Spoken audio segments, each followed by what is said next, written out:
里是东京的秋叶原，看板人物今天来到日本，为您深入报道这几年全球掀起的高端家电风潮。如果有一项家电制品到现在全世界每5秒钟就可以卖出一台，不管多么绚丽的广告，或是多么海量的推文，其实背后这个品牌一定有励志的篇章。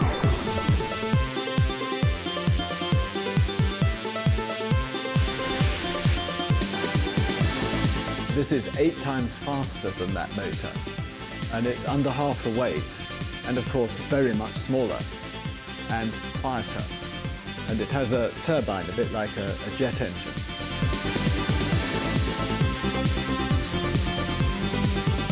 It's wonderful to use engineering and technology to make things work better. Even though there's a lot of failure in it, it's a very happy life. I find it really exciting working with people who want to do the same thing. So I can't stop, it's like a disease, I can't stop doing it, and it gives me a huge amount of energy. So I really enjoy doing it.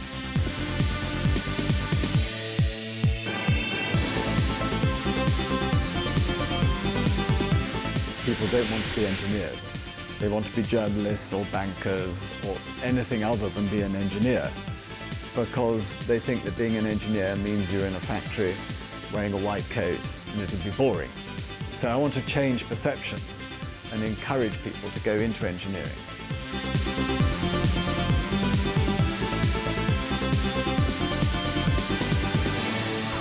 戴森的创办人 James Dyson 当年他发明了这世界第一个没有带子的吸尘器，曾经历经了超过5000次的失败尝试，但最终他凭着自己对于工业设计的热血、信仰和坚持，走到今天这一步。他现在是全英国排名第7的富豪，总资产已经高达1650亿。可是，在这一集节目里面，您将会分享到更多的是他艰苦卓绝、努力奋发的无形的财富。 这一切胜过世上任何的有形资产。 Hello, I'm James Dyson, and I'm very happy today to be on TVBS Insight People. There we are. But I'm going to explain to you how it works and why we came to invent it, and the problems I think that it solves. 嗨，观众朋友，看到这个大家非常熟悉的无扇叶风扇，就知道我们来到它的 催生灵魂的所在，非常重要的推手，也是我们今天的看板人物。本世纪很重要的工业设计大师，大家相当熟悉，在台湾也有很多崇拜者的 James Dyson. Hi, Sir Dyson. Good morning. How are you? Nice to meet This is you. Very Georgina. nice to meet you. Finally, so good to have you here in Tokyo with us. Well, it's a great pleasure. Thank you for coming. Can't wait to hear you sharing your life stories with our audience in Taiwan, Asia, and even North America. Oh, wow. Yeah. Good. Media around the world always respect you as king of design. That is so true, because you bring so many devices with new technologies into people's home, changing their lives in various unique ways. Just like the compact, lightweighted digital motor at your left-hand side. Yes, this. I heard it took you 16 years to invent. Wow, why did it take so long? And why did you start inventing a digital motor? Well, we were frustrated with existing motors because they're slow, they wear out quickly, they let off black carbon, and they're inefficient. So we wanted to develop a new type of motor that was digital, that instead of using the mechanical brush on an armature to go from positive to negative, we wanted to do it with a chip. Of course, the advantage of a chip is it doesn't wear out, and you can go to an unlimited speed.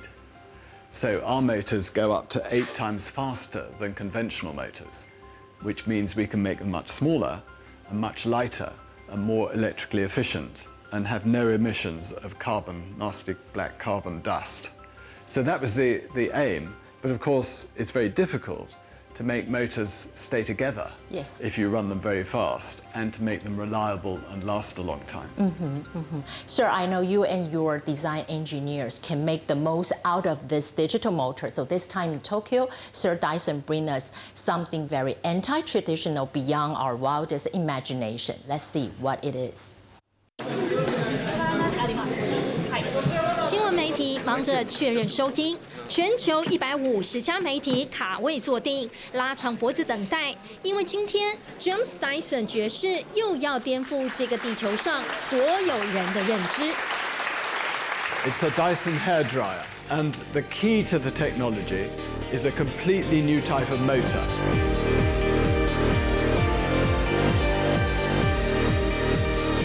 会抢在东京发表，因为这个白色家电一级战区是 James Dyson 的福地，发明的第一台吸尘器 G-Force， 在工业革命的发源地伦敦乏人问津，转任战场来到东京反而大受欢迎。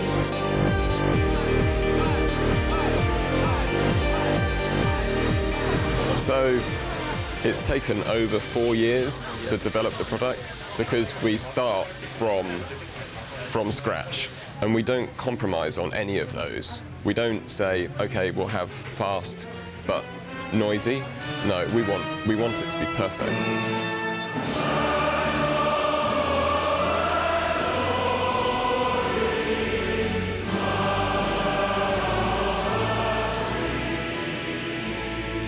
这台少了风筒的吹风机诞生的过程一点都不简单。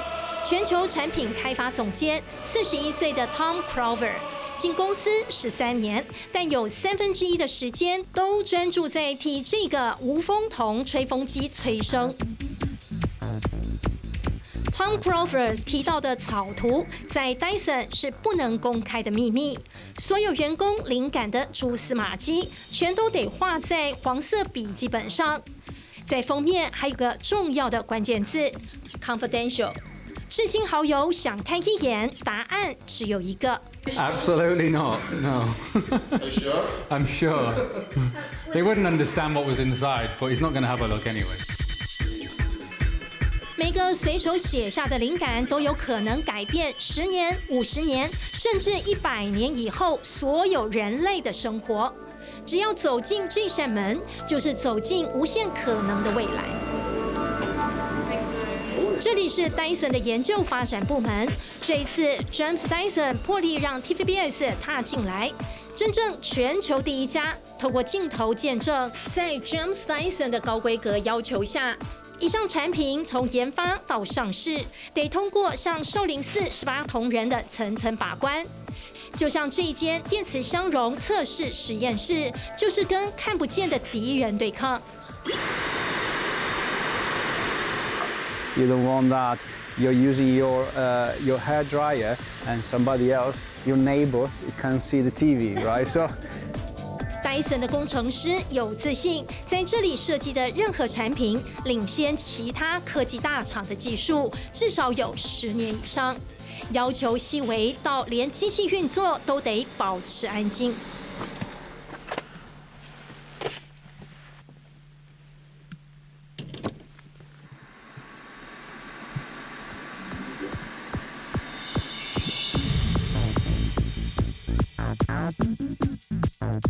So what we have here is our Anacock Chamber, and this Anacock means no echo. So we have big wedges on the walls to absorb all the sound.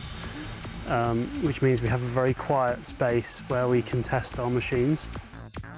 花了5000万英镑研发的吹风机，高标同样没有妥协，但从开始的起心动念，所有的内部消息一样被消音。有个听起来是在必得的代号 Lion。When I first started at Dyson, I didn't realise we were working on a hairdryer until I got a questionnaire sent to my email asking me about my hair.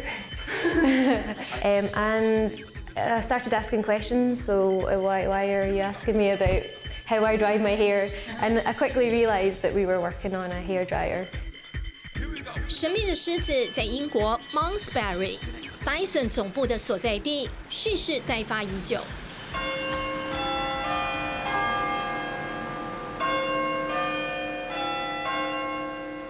这个小镇像《哈利波特》里的霍格华兹学园，在这里似乎所有的创意都能点石成金。尤其在 Malmesbury 教堂的塔端，还有段非常疯狂的历史传说，比莱特兄弟早了800年的飞行记录。One of mankind's first test pilots was an 11th century monk from Malmesbury, England. He was the first European known to have flown. 修道士 Elmer 的飞行梦，只飞行了200英尺，就因为摔断腿而结束。但同样在 Mousbury 做梦 ，James Dyson 却像做上自己的生日礼物，靠着同心协力，让英国的工艺技术飞越国界，抓紧了世界的眼球。And yeah, it arrived here in Dyson only a few days ago. It's a present, yes, from the company. 这架直升机就摆放在 Dyson 总部的大门口，成为 James Dyson 珍藏的玩具之一。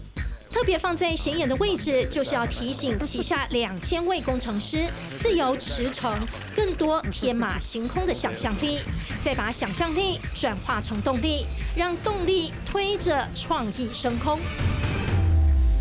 Well, working with a company like this, which is just fantastic. So many people all inspired by him every day to keep pushing the boundaries of what we know and what we understand.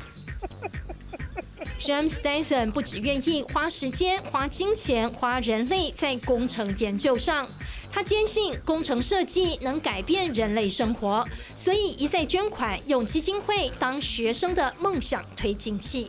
Dan Watson 靠着这个让小鱼逃生的 safety net， 成为2013年戴森奖的冠军得主，也因此得到了3万英镑的奖学金。还有一位台湾女孩于欣桦，在 James Dyson 毕业的母校皇家艺术学院拿到了硕士学位，甚至争取到 James Dyson 提供的8000英镑奖学金，在 James Dyson 捐赠的大楼开始他的阿狗梦想。刚开始还蛮辛苦，因为没有薪水，然后英国生活又很贵，要找投资啊怎么的。可是因为幸好有学校的帮助，就是学校就是指导我们怎么建立公司，然后找合伙人，或是再继续找投资什么的。就是这里的 network 还蛮好的。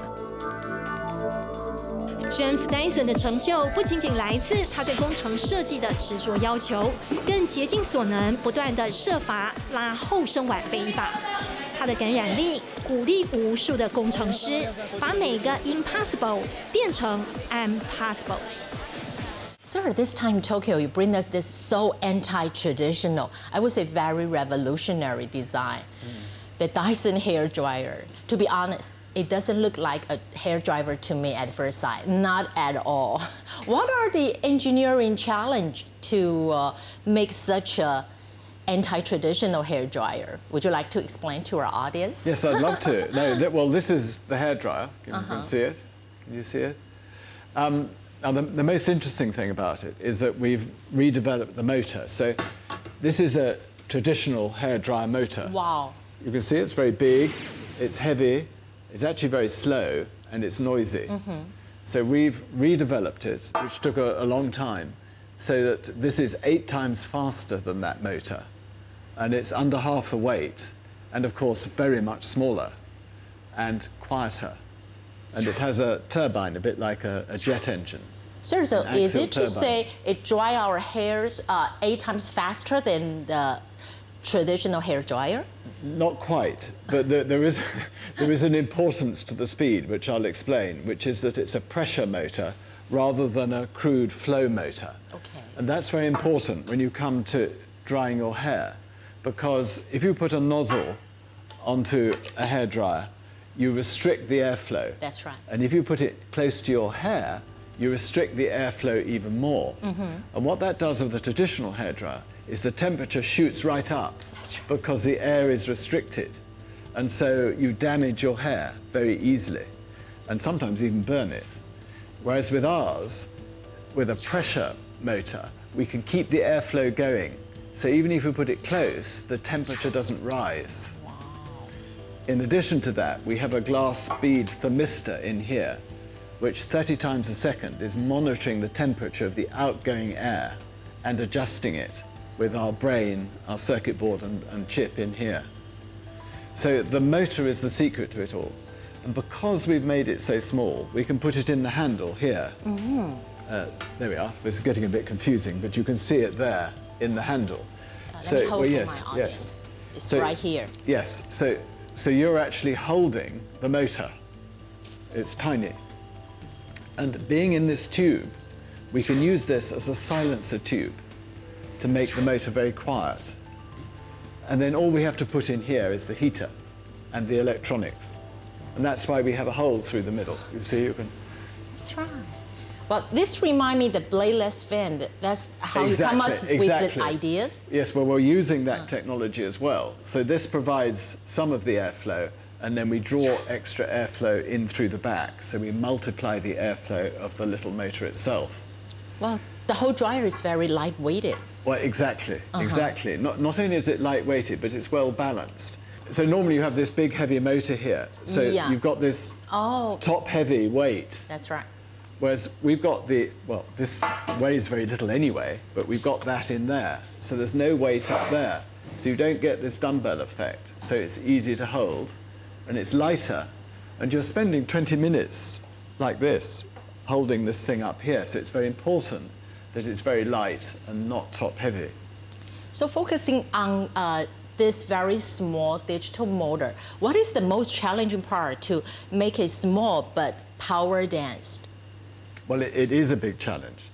And the most difficult thing is that going at 110,000 RPM, it has to be perfectly balanced. And that, in fact, that's why we machine it from aircraft-grade aluminium. Oh. It's entirely machined, and it's machined for accuracy, both for balance and the shape of the blades and the tolerance with the outside casing. So accuracy and balance are absolutely critical. And in fact, if you get it just slightly out of balance, you have a lateral force of about 30 tons at 110,000 RPM. And the speed of the motor is ultrasonic, so the noise is not audible to the human ear. I believe it is to a horse, so as long as you keep the hairdryer away from a horse, you're okay. But so that's one of the things that makes it quiet. So speed is very important for size, low weight, and also noise. But it's very difficult to develop and very difficult to manufacture. So the production line is entirely automated. It's totally robotic. There's no human anywhere in sight. And that's to get absolute precision and absolute consistency. Another extraordinary performance from you and your 2,000 design engineers, I would say that. Sir, so would you say this is the most breakthrough design for you so far?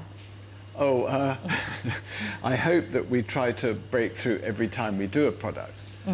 But this is our first product in personal care. Yes. Actually, people using it on themselves. So it's particularly exciting for that reason. This is like a fashion product, I would say that. I don't think it's a fashion product. No, it's technology applied to health and beauty. Very chic. Sir, you are famous for the quote, life is to solve problems that others ignore. You always connect technologies with home electronic device. Would you like to tell us how could you always manage to break through restrictions, come up with new ideas, and see the future needs that no one has ever articulated before? Well, in a way, it's very easy because the problems are there. You know, hair dryers are noisy and heavy and have problems with damaging hair. So we could see the problems. The difficulty is coming up with a solution. But I'm really lucky because I have really bright, intelligent engineers who are very young and who really want to solve the world's problems. And so they're really motivated to do that. And of course, I started, making a revolutionary vacuum cleaner and solving that technology. But now I have lots of other young people. I'm very old now, but I have lots of other young people who help me do this. Some of our audience may not know that your research and develop center in the Malmesbury is restrictively controlled because there are so many design engineers dedicated themselves, focusing on introducing new technologies that won't be shown to the public's eyes now, but maybe in the future, let's say 20 years after. Sir, how could you envision the world's need 20 years from now? Well, that's a good question. The thing is, we are very interested in developing new technology, which we believe, we don't know, but which we believe will solve future problems. So, for example, we started developing electric motors 15 years ago, we started developing vision technology, which we use in our robotic vacuum cleaner. So this has a 360-degree camera that is interpreting the picture it sees and knowing how far away it is from objects by pure visual understanding, which is actually exactly what humans do. So we think that's very important for the future, and we thought it was 15 years ago when we started developing it. And we now believe, for example, that battery technology and material science is going to be very important in the future, as well as software. So we're developing material sciences, software, and solid-state battery technology. Sir, people always said profits are always lonely. At early stage in your career life, you have failed, let me check my number, 5,126 times in 5 years. But finally, in 1983, you gave birth to the world's first backless vacuum cleaner. It was a great hit, and it is, because according to my source, it is sold 1 in every 5 minutes now in the world. But as I just mentioned, at the early stage, it wasn't the fact that it didn't have a bag, it was the fact that it didn't lose suction. Yes. That was the most important thing. Yes, that's what you found at home when you used the traditional bag. Exactly, it clogged. So I wanted a vacuum cleaner that didn't lose its suction, whereas all others did. It so happens I got rid of the bag in the process. But as we just mentioned, to make it bagless, you've tried more than 5,000 prototypes. Sir, at early stage, how much did you spend on research and development without any support? Well, you know, that was difficult, though. I had to borrow from the bank using my house as security. And my poor wife had to sign over the ownership of the house. So yeah, it's a big risk. I owed £2 million at one point, which is $3 million personally. So when you retrospect, what did you learn from that very hardship experience? And what would you feel appreciated for what happened in that stage? Well, I quite enjoy failure, you see, because you learn from failure. So for example, with the hairdryer, we've already gone through 1,017 miles of virgin hair in our laboratories to understand the science of hair. And of course, developing the hairdryer, we've had lots and lots of failures. And the important thing is to not get depressed or upset when you make a failure, but to understand that a failure is a way to understand and make a success. We have a Harrier jump jet, which is the first plane to take off vertically and then go like that. It also comes along and stops like that. The Mini was really the first super small car. But cut into half. But cut in half.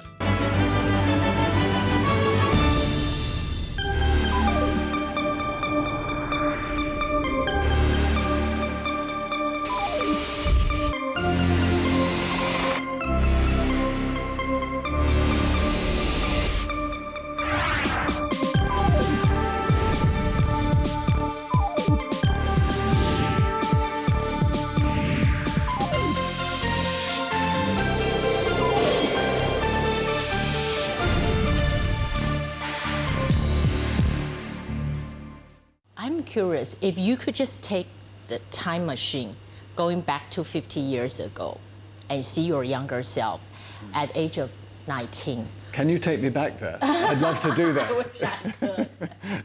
So would you tell that young man the promising future and try to help him skip out all the failures, countless failures on the way?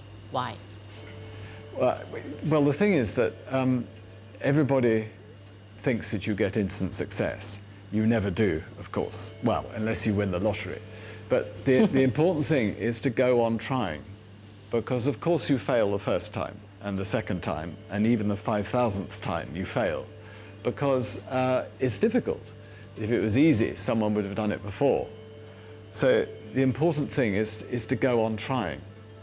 And in my foundation, we try to encourage young engineers, people at school, to be interested in engineering, and then people at university and in life, in their careers, to understand that it's wonderful to create things. It's wonderful to use engineering and technology to make things work better.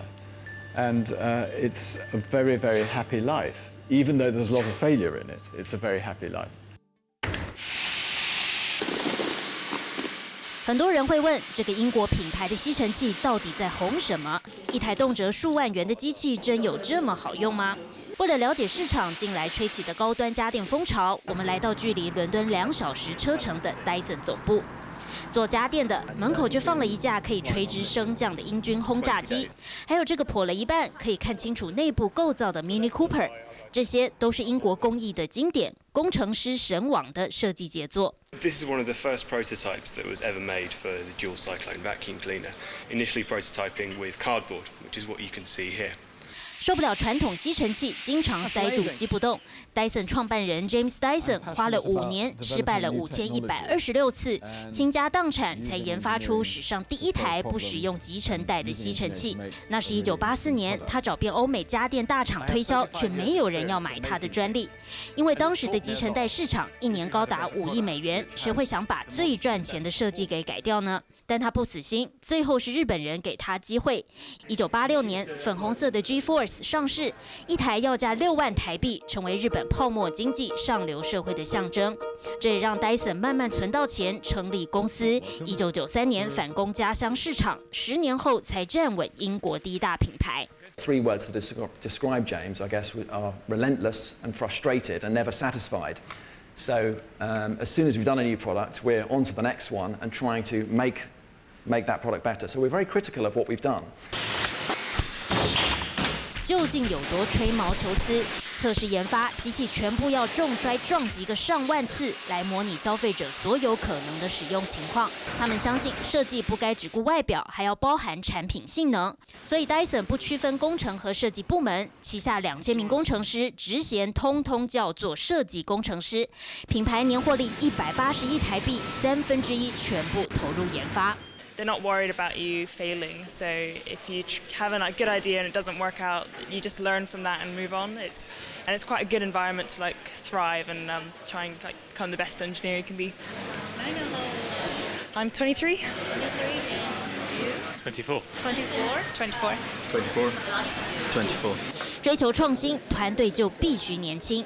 员工平均年龄只有26岁。公司内部年年举办的 Dyson 挑战赛，更考验菜鸟工程师如何用既有的产品零件打造出独一无二的原创发明。We do a lot of work on paper.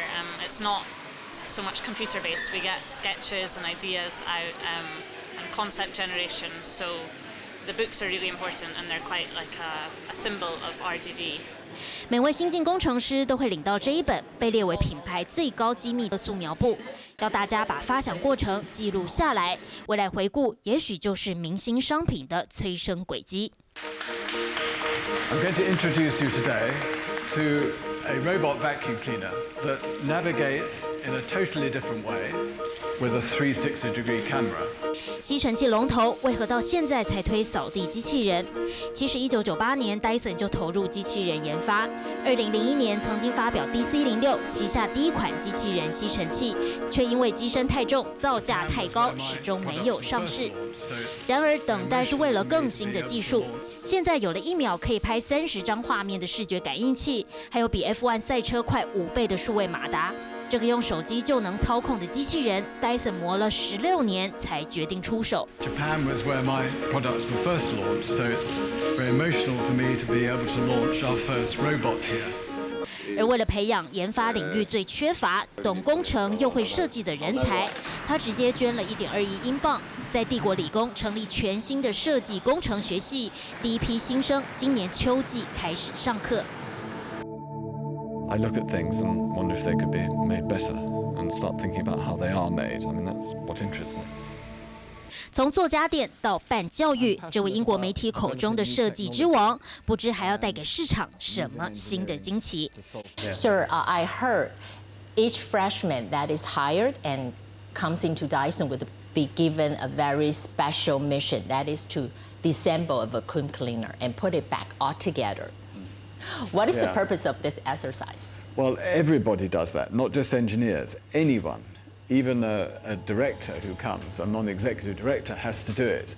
And it's really important to understand that we make a product. that you use at home. And that's all that's important, is the product, not the company, but the product, because that's what you buy at home. So we want everybody to understand that's what we're about. We're about making a product that you use at home.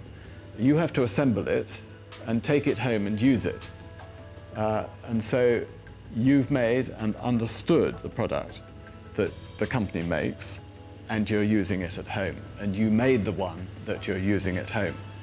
Sir, I feel design engineering is in your blood and gene. Now you have 7,000 employees in the world, and 2,000 of them are design engineers. The average age of them is 26. That's quite young. But you altogether make yearly profit up to 18 new Taiwan dollars. That's amazing performance. Sir, why would you like to hire inexperienced young people? What kind of special creativity you always see in them? Well, of course, they've all been to university, and some of them have done doctorates. But what I love is their enthusiasm and their inventiveness. I don't particularly want people with experience. Oh, really? Because experience can be a bad thing. You mean think in the box? Well, if they're experienced, they think they know everything. I would rather people didn't know things, but were curious and wanted to do something different. So that's what I'm looking for, and I find that in graduates and people who just postgraduates have that extraordinary enthusiasm and wanting to change the world and wanting to do things in a different way, and that's what I'm looking for. So it's a personality and the enthusiasm that you emphasize on your employees. Yes, and lack of fear, and not using their past experience, but wanting to create something and discover something and start a different path. Sir, I read your autobiography, Against All Odds. In the book, I make so many notes. Too many new things for me. Thank you for reading it. No, it's a good book, very inspiring. In the book, you wrote about your father's death while you were just 9 years old. And ever since then, you became independent and mentally forced yourself to grow up fast. It really gives me a feeling of being on your own experience. How do these experiences help you in career? And how could you always live up to your hopes, even in times of adversity? Yeah. Yes, I think it was, my father was ill for 3 or 4 years before he died of cancer. Wow. So I didn't really see him for since I was about 6, I suppose. And then when he died, I was sent away to boarding school. So I felt very alone and independent. I'm not saying it's a good thing, but that's how I felt.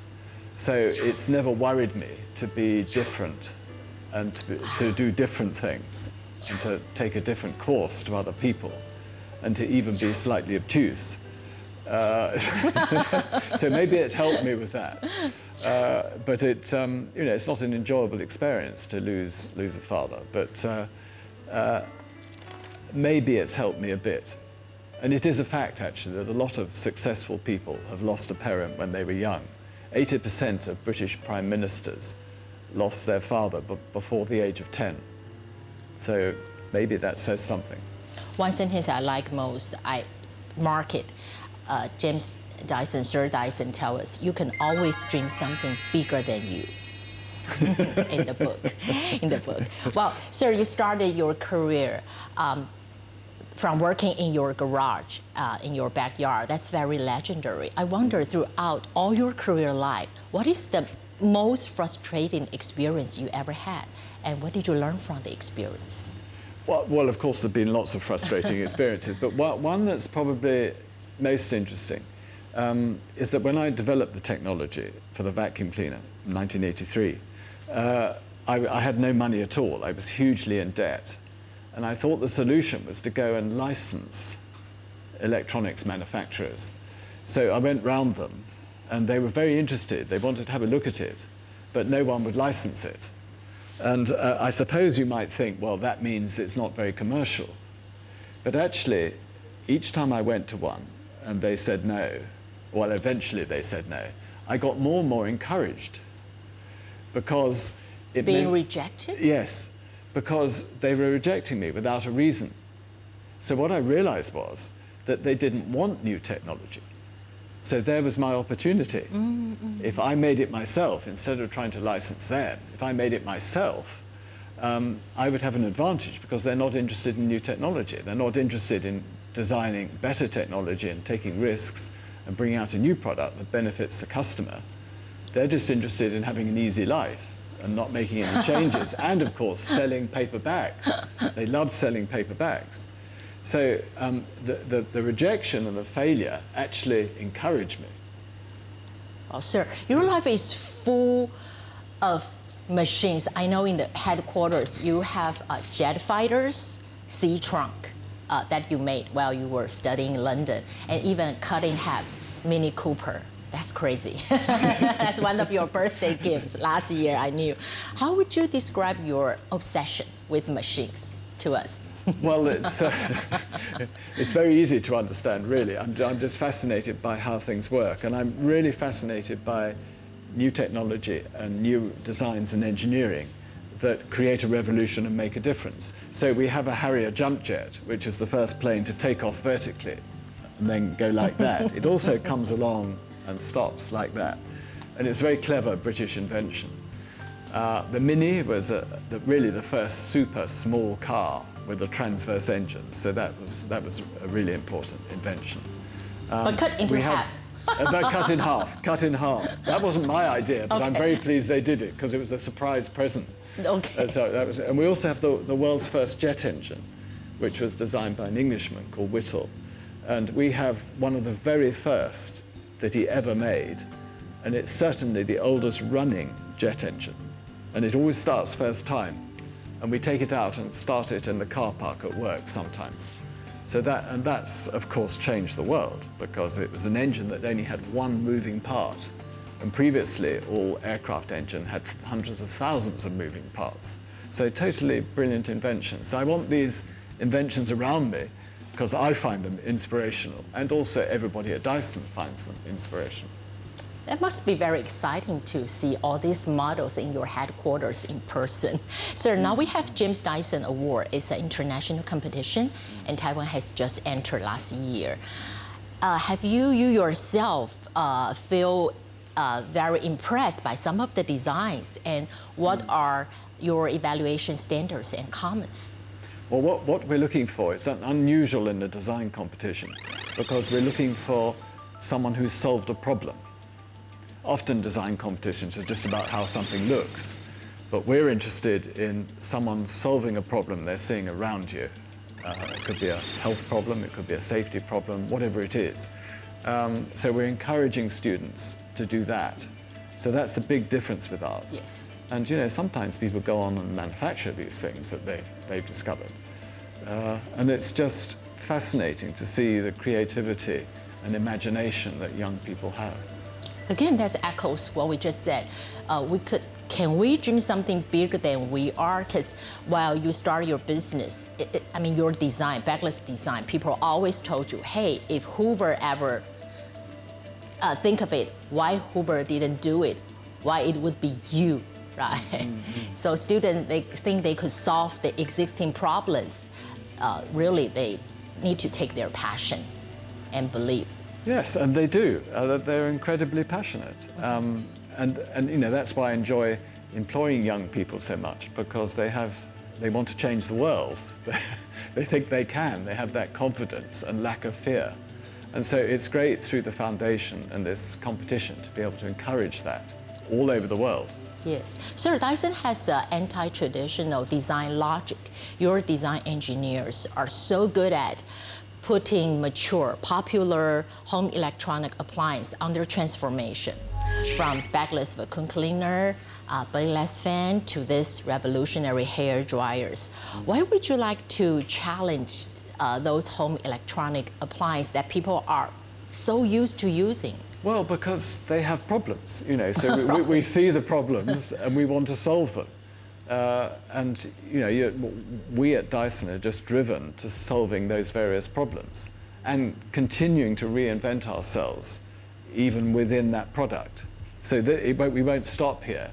We'll go on and improve on this, just as we have with our vacuum cleaner. So our handheld vacuum cleaners are getting more and more powerful. They last longer. They now have HEPA filtration, and they have the fluffy head that is really good at picking out things off hard floors. So we'll go on and on reinventing ourselves, as well as bringing out new technology. Well, to never give up and to understand that you're in the world's greatest profession, the most satisfying profession. It will be paid very well in the future because engineers will be the most valuable people in society.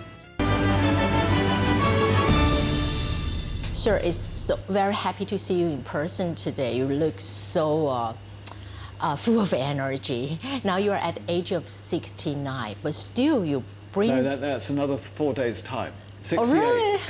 I'm very young today. I'm still 68. Want to wish you a happy birthday. Thank you very much. Sir, but you always bring to the world a new devices every year. It seems to me you push yourself to move forward from time to time. Would you like to share us your secret of keeping a creative mind? Well, work with young people, that helps. I get a shock when I go up and look in the mirror. But no, I think the point is, as an engineer for the last 40 years, I go into work every day and try to solve problems, try to solve technology problems, and try to solve product problems. And I find it so exciting. And I find it really exciting working with people who want to do the same thing. So I can't stop, it's like a disease, I can't stop doing it, and it gives me a huge amount of energy. So I really enjoy doing it. I think that's the secret in life, is to do something you really enjoy, even though it might be unfashionable and even though it might not make money. That's the most important thing to do, because then you'll be fulfilled, however successful you are, or however unsuccessful you are. So would you mind me asking a question? What makes you more satisfying to see the invention finally come out, or to see a perfect, beautiful revenue hands to you at the end of the year? What makes you more satisfying? The product. The product. You must think about the product, and that's why I ask all our new employees to build a product. Because if we build good products that have good technology, that perform better than other people's products, then we'll be successful. And if we're successful, we make money. But that's the final score at the end. The game is making better technology and making wonderful products that people want to buy. That's all that's important. The rest follows. That's the key and the philosophy of Sir Dyson's success, absolutely.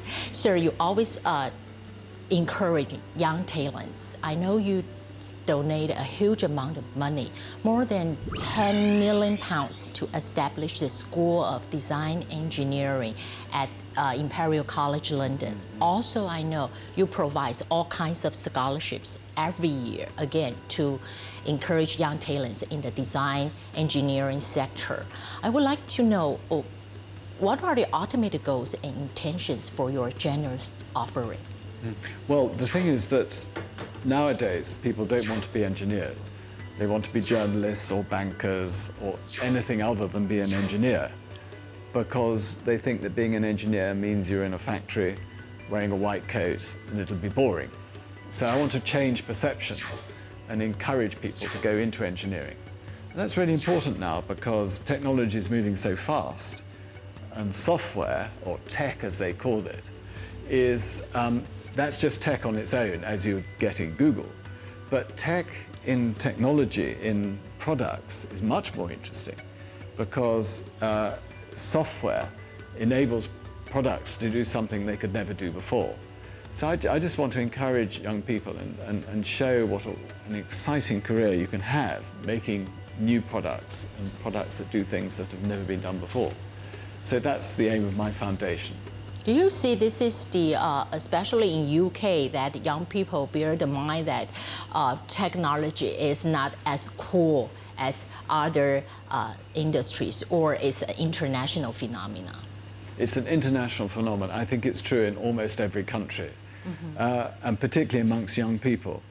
And the problem is that on social media and on television and in film, it's very difficult to portray engineering and design as being exciting and interesting.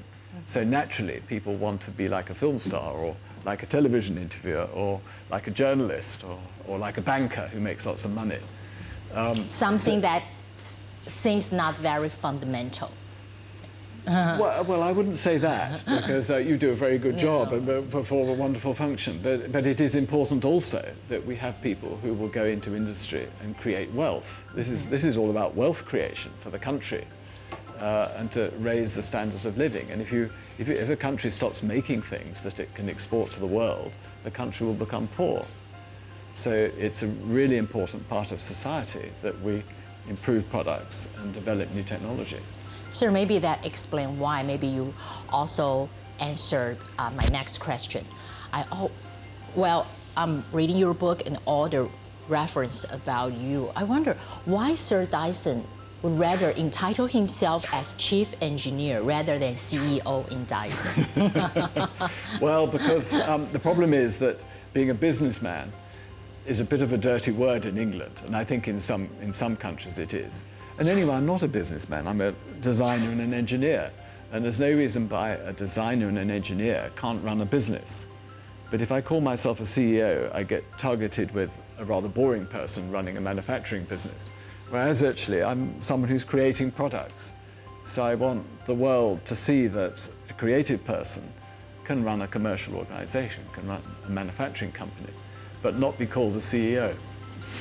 Sir, now, last but not least, I would like to take this opportunity to ask your advice for those who have passion in the design engineering, especially for those who feel themselves lonely walking on the design road. What would be your advice for them? Well, to never give up and to understand you're in the world's greatest profession, the most satisfying profession. And actually, although it might not have paid very well in the past, it will be paid very well in the future because engineers will be the most valuable people in society.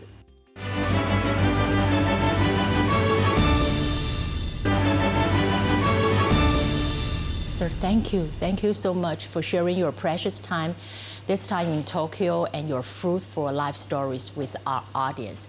I wish all the best, all the lucks with you and the Dyson team. Well, make many, many more dreams come true for us, for the world. Well, thank you very much, Georgina. Sir, I very much enjoyed talking to you. Thank you very much. Thank you.